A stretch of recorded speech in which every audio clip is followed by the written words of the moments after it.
अस्सलाम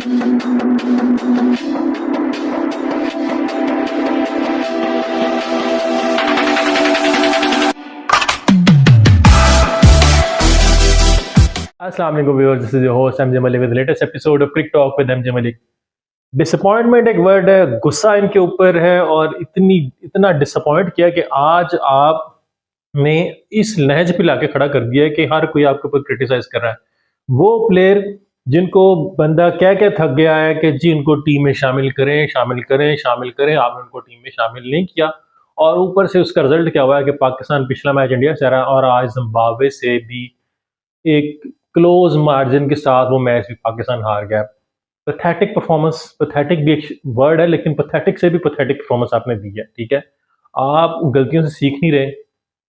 आइंस्टाइन का एक कॉल है कि experimenting something over and over again in the same fashion and expecting some different result are the sense of fool. यानी कि आप गलतियां करें बेवकूफ़ों की तरह और लगातार गलतियों से कुछ सीख भी नहीं रहे। सेम चीज़ें रिपीट हो रही हैं, सेम चीज़ें वही चीज़ें बार बार वही रिपीट किए जा रहे हैं और आप एक्सपेक्ट कर रहे हैं कि कोई डिफरेंट रिजल्ट है। आप एशिया कप से लेकर आपको मिडिल ऑर्डर फ्लॉप चलता आ रहा है, एक आधे मैच में परफॉर्म करता है उसके बाद फिर फ्लॉप चलता आता है, फिर फ्लॉप फ्लॉप फ्लॉप फ्लॉप लगातार। हैदर अली क्वेश्चन मार्क, बहुत बड़ा क्वेश्चन मार्क है उसके ऊपर। और क्या क्या बंदे बात करूंगा आज के मैच के जो हुआ है पाकिस्तान और जिम्बाब्वे का।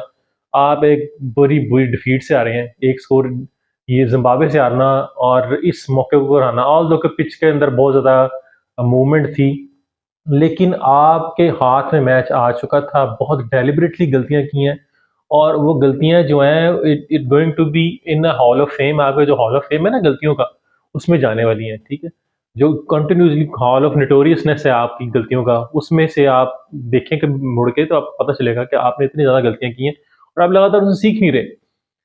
स्टार्ट हुआ मैच का, जिम्बाब्वे ने टॉस जीता है, जीत के उन्होंने देखा है कि जी पिच के अंदर काफी बाउंस है, हम पहले बैटिंग करेंगे, will put total on the board and pressure is Pakistan to chase that. उन्होंने वही काम किया और हमारा जो सबसे बड़ा गलती ये है, मैंने शाहीन शाह अफरीदी की बॉलिंग देखी है कि वो बंदा मैच फिट नहीं है। ठीक है, आपने सबसे पहली बात है उसको, अगर वो मैच फिट नहीं है आपने उसे डायरेक्ट वर्ल्ड कप के अंदर नहीं खिलाना चाहिए था। ठीक है, मैच फिटनेस की बात यह है कि आप उस रिदम को कैरी नहीं कर पा रहे, जबकि पिच के अंदर बहुत मूवमेंट है, पिच के अंदर कैरी कर रही है बॉल, आप लगातार वो ही फुलर बॉल करी जा रहे हैं। शाहीन शाह अफरीदी ने भी स्टार्ट में ये गलती है, उसमें आपके ऊपर बताने वाला कोई नहीं है कि पिच में जो मूवमेंट चल रही है तो पिच के अंदर बॉल करो, वहां पे पिच के अंदर बॉल खेली नहीं जा रही।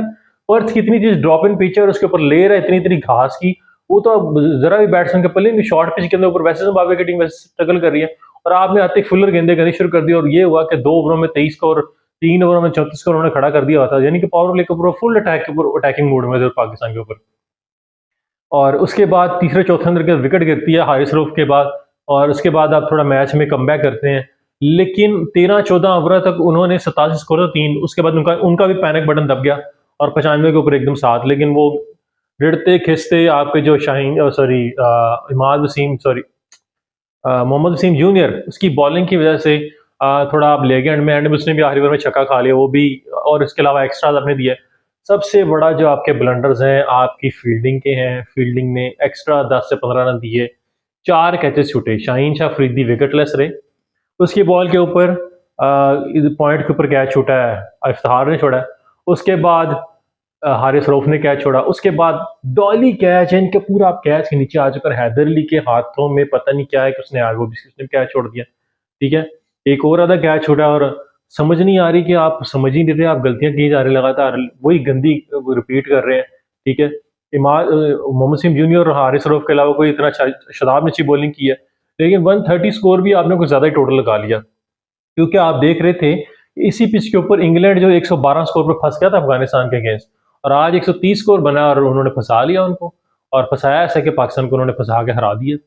और गलतियां लगातार की, बैटिंग आपकी वैसे फ्लॉप है, टॉप ऑर्डर आपका बिल्कुल नहीं चल रहा, एक चलता है, 2 चलता है, 4 मैचों में नहीं चलता और एक मैच में चल जाते हैं, वो भी किसी मैच की जिसकी वैल्यू नहीं होती। आपका जो टॉप ऑर्डर है, लास्ट टाइम बाबर आजम ने जो 50 किया वो बांग्लादेश के खिलाफ किया, उसके अलावा उसकी फॉर्म जो है बिल्कुल क्वेश्चन मार्क बनती जा रही है कि लगातार वो फ्लॉप हो जा रहा है। और उसके बाद अगर आप बात करें आपका जो मिडिल ऑर्डर है, हैबिचुअल लगातार फ्लॉप, मिडिल ऑर्डर के ऊपर क्वेश्चन मार्क, इतने क्वेश्चन है कि आपका जो पेपर है वो भी फिल हो जाएगा, लेकिन वो क्वेश्चन मार्क खत्म नहीं होंगे। ठीक है, आपने सबसे पहले टीम सिलेक्शन गलत की हुई है, आप गलत सिलेक्शन के साथ उधर गए हुए हैं, लेकिन आपने उनसे सीखना नहीं है, लेकिन आपने डेलिबरेटली वो गलतियां रिपीट करनी है। शफलिंग कर रहे हैं, लेकिन आपने जिसको बिठाना चाहिए था आपने उसको खिला दिया है। मेरा ख्याल था अगर आपने मोहम्मद वसीम जूनियर को खिलाया तो उसको, हाँ, उसकी जगह खिलाते हैदर अली की जगह, ना कि आप आसिफ अली को बिठा रहे हैं उसकी जगह खिला रहे हैं। खैर, आसिफ अली का भी इशू है, शॉर्ट पिच के स्ट्रगल कर रहा है, यानी कि इश्यूज ही इश्यूज हैं आपके मिडल ऑर्डर के अंदर। ठीक है, और आप उन इश्यूज से सीख नहीं रहे। उसके बाद आपने 10 से 15 स्कोर जो एक्स्ट्राज दिए हैं, और एक्स्ट्राज के ऊपर आपका कंट्रोल नहीं था, यानी कि आप फुलर पिच लगातार फुलर करने की कोशिश कर रहे हैं। जब पिच के अंदर इतना बाउंस है तो आप बॉल को शॉर्ट पिच क्यों नहीं कर रहे? 8 से 10 मीटर की जो लेंथ है उसको पीछे पिच कर रहे। बैट्समैन वहाँ पे सारे जो उनके बैट्समैन है शॉर्ट पिच स्ट्रगल कर रहे थे।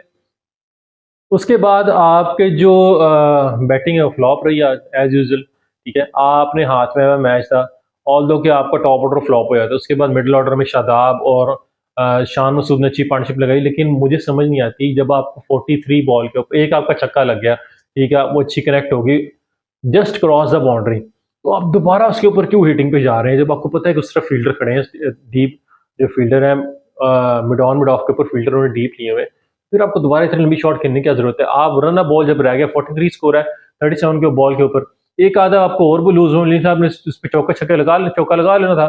आप दोबारा वही गलतियां करते जा रहे हैं, अपने हाथ में मैच था, वहां पे आपका मिडल ऑर्डर दोबारा क्लैप्स करता है, और क्लैप करने के बाद शादाब जाता है, नवाज, उसके बाद हैदर जाता है, हैदर के बाद शान मसूद जाता है, और शान मसूद के बाद फिर वही कोलैप्स डैमेज है, और आपसे डैमेज कंट्रोल नहीं होता, और एंड दी एंड आपने फिर आके मैच फंसा लिया। आखिरी ओवर में आपको 4 बॉलों पे 4 स्कोर चाहिए, यानी कि आप 4 बॉलों पे 4 स्कोर भी चेज़ नहीं कर सकते, तो आप क्या कर सकते हैं? ठीक है। मुझे तो समझ नहीं आ रही कि अब इनका क्या बनेगा अब इस टूर्नामेंट के अंदर, जो आपकी सिर्फ है ना वो आप सब जाए नमाज से बैठ जाएं और दुआएं करें कि शायद ये टीम किसी तरीके से आगे चले जाए। पॉसिबिलिटी स्टिल अवेलेबल है पाकिस्तान का क्वालिफाई करने की। वो पॉसिबिलिटी ये है कि पाकिस्तान अपने रिमेनिंग तीनों मैचेस, नेदरलैंड, साउथ अफ्रीका और आखिरी मैच जो बांग्लादेश है वो जीते, इंडिया साउथ अफ्रीका को हराए, साउथ अफ्रीका पाकिस्तान से हारे, ठीक है, और जिम्बाब्वे जो अब कंटेंडर बन चुका है सेमीफाइनल के लिए, वो अपने 3 में से 2 मैचेस हारे।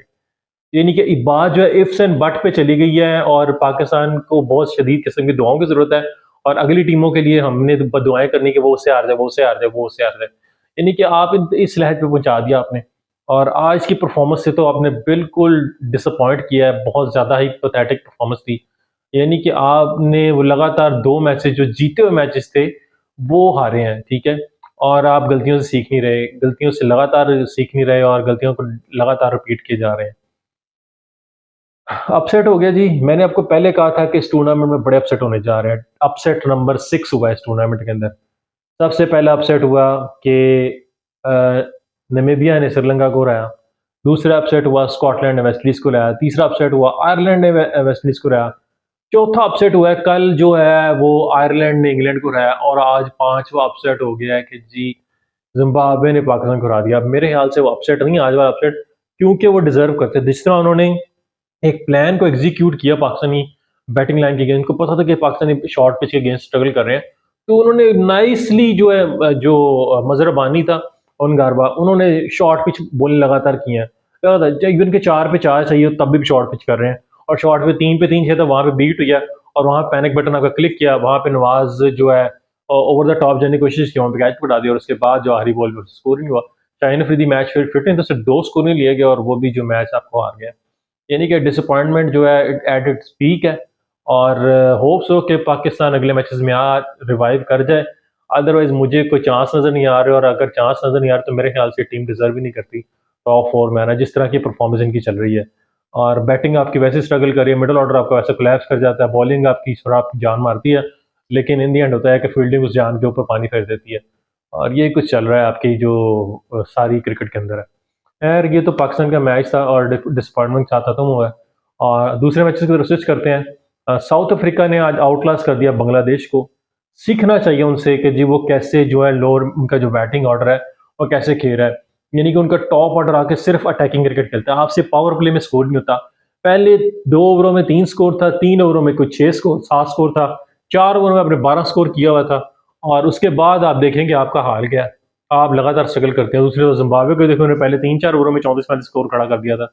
यानी कि डिफरेंस वहीं पे आपने क्रिएट कर दिया होता कि आपसे पावर प्ले में स्कोर नहीं था। जब आपके जो फील्डर है वो दायरे के अंदर है, आपसे दायरा ऊपर क्लियर नहीं होता, इतनी लंबी शॉट नहीं खेल सकते आप। तो ये बड़ा क्वेश्चन मार्क है हमारी बैटिंग के ऊपर। खैर, दूसरे मैच की बात करें साउथ अफ्रीका और बांग्लादेश की, राइली रोसो की 100, उसने लगातार पिछले कोई 4 मैचेस के अंदर दूसरी सेंचुरी है उसकी। एक उसने इंडिया के खिलाफ इंडिया के अंदर सेंचुरी बनाई थी और आज इसने दोबारा सेंचुरी खड़ी कर दी है। यानी कि वो सीरियस बैट्समैन है और पाकिस्तान उस इनकी बॉलिंग एज भी स्ट्रगल करेगा। ऑल दो के जो मैच है वो सिडनी में है या शायद सिडनी में, SCG में, सिडनी क्रिकेट ग्राउंड में, वहाँ पे बैटिंग पैराडाइज मिलनी है। देखते हैं वहाँ पे क्या हाल होता है पाकिस्तान का। और साउथ अफ्रीका तो मेरे ख्याल से सीरियस कंटेंडर है इस टूर्नामेंट के लिए। एक दूसरी साउथ अफ्रीका हमारे ग्रुप से और दूसरी इंडिया की टीम है। दोनों जो हैं वो जो बहुत बड़ी अच्छी टीम खेल रही हैं। उनका बॉलिंग यूनिट भी लुंगी नगीदी है, नौचे है और उसके अलावा रबाडा है। और वो तो इन पिचों पिचों के माहिर हैं, फास्ट पेसी पिचों के। आज उन्होंने बांग्लादेश के साथ क्या किया, 1 से क्योंकि सारी टीम आउट कर दिया और नॉर्चे ने 4 for 10 यानी कि आउटस्टैंडिंग बॉलिंग की है और आउट क्लास करके उनकी जो रन रेट देखें, इससे कितना 103-4 स्कोर से उन्होंने आया। उनका रन रेट कहाँ पे चला गया, पॉइंट टेबल देखिए, पहले नंबर पे अब इंडिया 4 पॉइंट के साथ है। इंडिया के दूसरे मैच की बात करूंगा और इंडिया ने जो है वो आउट क्लास किया है नेदरलैंड को। यानी कि उनकी जो फॉर्म लगी हुई है, आज रोहित शर्मा का शुरू में कैच छूटा है लेकिन उसने अपना मोमेंटम कैरी किया, 50 किया। ऑल दो उसकी स्टेटमेंट ये थी कि जब मैं अपनी परफॉर्मेंस से डिसअपॉइंटेड हूँ कि जहाँ पे मैंने 50 किया मैं इससे ज़्यादा कर सकता था। यानी कि उसकी इंटेंट देखें कि वो अपने आप को कितना अंडर एस्टिमेट कर रहा है कि मेरी जो परफॉर्मेंस है वो बिलो द मार्क है, मैं इससे भी ज़्यादा कर सकता जिस रैंक पे मैं बैटिंग करने आया।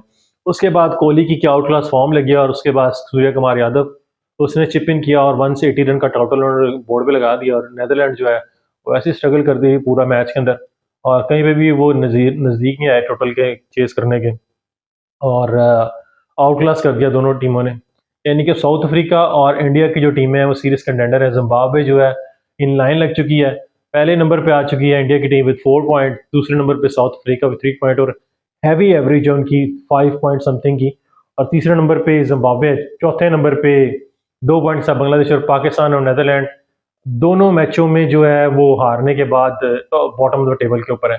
और Pakistan still struggling to find a victory in Australia. यानी कि अभी तक पाकिस्तान ने जितने मैच ऑस्ट्रेलिया में खेले, अभी तक एक भी टी20 मैच अभी तक पाकिस्तान ने ऑस्ट्रेलिया में नहीं जीता। क्वेश्चन मार्क है यार, हैरानगी होती है इनकी। इनको सपोर्ट करते हैं हम कहाँ कहाँ बैठ के और फिर वहां पे जाके डिसअपॉइंटमेंट करते। बाबर आजम की कैप्टनसी को लेके बहुत ज्यादा क्वेश्चन मार्क है। ऑल दो उसने आज एक ब्लाइंडर कैच पकड़ा, कैच ऑफ द टूर्नामेंट था, लेकिन आज का जो उनको मैच ऑफ द टूर्नामेंट भी बना दिया कि बांग्लादेश जिम्बाब्वे से हार गए।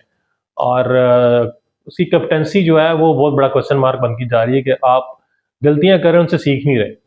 तो होप्स हो कि हम सपोर्ट करते हैं अपनी टीम को और होप्स हो कि वो रिवाइव करें इस टूर्नामेंट के अंदर।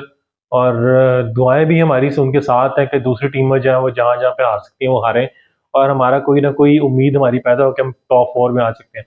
अदरवाइज इस किस्म की परफॉर्मेंस के साथ आप डिजर्व नहीं करते टॉप 4 में आना। खैर, ये तो था आज के एपिसोड का हवाल और होप्स हो कि आपको एपिसोड पसंद है। चैनल को काइंडली सब्सक्राइब करना मत भूलिएगा, चैनल को सब्सक्राइब करना मत भूलिएगा। And this is what we have for today's episode. Thanks for watching, over and out.